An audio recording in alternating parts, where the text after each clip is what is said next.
գործընթացում հնարավոր կոռուպցիոն ռիսկերի նվազեցման նպատակով հանձնարարում եմ ֆինանսների նախարարությանը բարելավել թափանցիկությունը։ Ցանկացած անձ, գործարար թե քաղաքացի պետք է կարողանա պետգնումների կայքում տեսնել վառելիքից մինչև ասենք գրասենյակային թուղթ, պատվիրատուի ներկայացրած հայտից մատակարարի առաջարկած գին, հաշիվ ապրանքագիր ու գործարքի մասին այլ տեղեկություն։ Այս հայտարարությամբ բացեց կառավարության հերթական նիստը վարչապետ Աբրահամյանը։ Նախորդ շաբաթ ստացած հանձնարարականի առաջին կեսը կատարել են, զեկուցեց էկոնոմիկայի նախարարը։ Պետք են ուղարկել շուտով գործարարների համար իրենց կայքում կտեղադրեն ներմուծողին խոստացած հուշաթերթը, ինչ ակտ, ինչքան տուրք է պահանջվում երկիր բերելու սկզբի համար մոնոպոլ շուկաների շահավետ ապրանքները։ Դրանք կարագ, ալյուր, սորեն, շաքարավազ, արևածաղ գիյու, խավի միս, նարինջ, բանան, բենզին եւ դիզելային վառելություն են վերաբերում։ Բյուջեից ֆինանսավորվող մեքենաների թիվը կրճատում 798-ով, իսկ հանրապետական գործադիր մարմիններում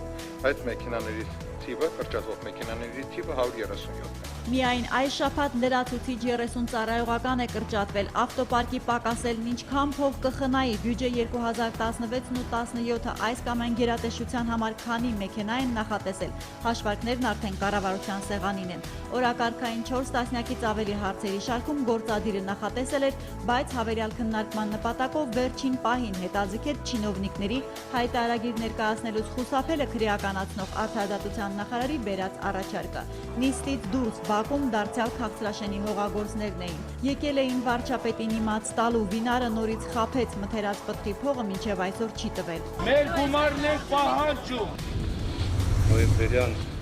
բնակավայրը այսրեդ ստանում է այն նույն սոցիալական աջակցությունը, ինչից օգտվում էին նախկինում հաստատված ցանկով բնակավայրերը։ Նոյեմբերյանը դարձավ երկրում սահմանամերձ ճանաչված 34-րդ համայնքը, որտեղ բնակիչները գազ, հոսանք, կոմունալների կեսը կվճարեն, հողի ու գույքահարկի արտոնություն կունենան։ Մարզեր մայիսի սկզբից ձեր այցին էր որոշվել, վարչապետին հիշեցրեց Դավիթ Լոքյանը։ Տեղեկացրեց նաև գործարարների հատկացրած փողով սկսվել հունիսին կավարտվի Արցախում զոհված Տավուշից զորականցի զինվորի տան շինարարությունը։ Ինչ վերաբերում է բոլոր բանակ գնացողների սերմնաբջիջները պահելու պատգամավոր Թևան Պողոսյանի նախագծին, գործադիրն այն մերժեց։ Առաջարկում է օրենքի նախագծի ընդունումը համարել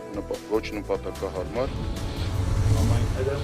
այսօր պատրաստ են Տավուշի 7 գյուղ եվրոպական ցեղական կովերի մինիֆերմայով արդեն նաև կաթի վերամշակման արտադրամաս ունեն։ Լուսաձորում անասնապահներից մթերած կաթից օրական 80 կիլոգրամ տարբեր տեսակի պանիր կարտադրեն, շուկայի խնդիր չունեն։ Հաջողված բիզնես շղթան սահմանամերձ մարզում ստեղծվել է Ֆրանսիայի Օդեսեն նահանգի 4.2 միլիոն եվրո ներդրումով։ Նպատակ ունենք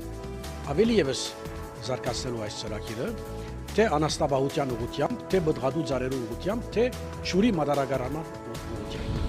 Շինարարական մեր ընկերությունը Չինաստանում բարձր վարկանիշ ունեցող ճանապարհ կառուցող է։ Վստահեցնում եմ, որակյալ գործ կհանձնենք։ Լյու Լուշան չինական Sinohydro Corporation-ի Եվրասիայի տարածաշրջանի փոխնախագահն է։ Հենց նա իր ստորագրությամբ հանձնառնում մեր հյուսիս-հարավ բետոնե մայրուղու Թալին-Գյումրի հատվածի Թալին-Լանջիկ 18.7 կիլոմետրանոց գծի կառուցումը։ Ամիսներ առաջ Հայաստանի հայտարարած միջազգային մրցույթի 6 մասնակիցներից գնային ու տեխնիկական առաջարկով այս ընկերությունը հաղթող ճանաչվեց։ Մոտ 60 միլիոն դոլար կապալային պայմանագիրը Sinohydro-ի հետ հայկական կողմից ստորագրեց տրանսպորտի կապի փոխնախարար Արթուր Արաքելյանը, հիշեցումով արագընթաց ճանապարհը պետք է շահագործման պատրաստ լինի 2018-ի սկզբին։ Ուշադրությունը ծրագրի իրականացմանը կնպաստի ուրեմն ծրագրի որակով եւ ժամանակին կատարմանը։ Մի կողմից տխուր, որ բաժանվելու եմ ընկերների հետ։ Խառը հույզերով ու արդենից կարոտած աշակերտական չարաճճիություններին 12-րդցիները դպրոցի վերջին շաբաթվա վերջին օրը վերջին դաս են պարապել։ Ուրբաթ մայիսի 27-ին երկրի 1400 դպրոցում 25000 երիտասարդի համար վերջին զանգ է հնչելու։ Կրթության նախարարությունն ավարտական դրամահավաքի 15 անանուն բողոք է ստացել։ Ամեն դեպքում բոլորին խորհուրդ են տալիս ռեստորանային խնջույք տոնական հագուստների վրա մեծ գումար չծախսել, որքան հնարավոր է ուրախանալ։ Ոստիկանությունն էլ զգուշացնում է առավոտից ուժեղացված հսկողություն են իրականացնելու։ Ղեկին անչափահաս տեսան տուգանային հրապարակ կտանեն։ Մայիսի 26-ին NASDAQ OMX Արմենիայի հարթակում արտարժույթով գործարք չի կնքվել։ Մայիսի 27-ի համար տարադրամային շուկայում ձևավորված միջին փոխարժեքներն ըստ կենտրոնական բանկի հետևյալն են։ Թանկարժեք մետաղների համար էլ Արչին բանկն առաջարկում է հիշյալ գնանշումները։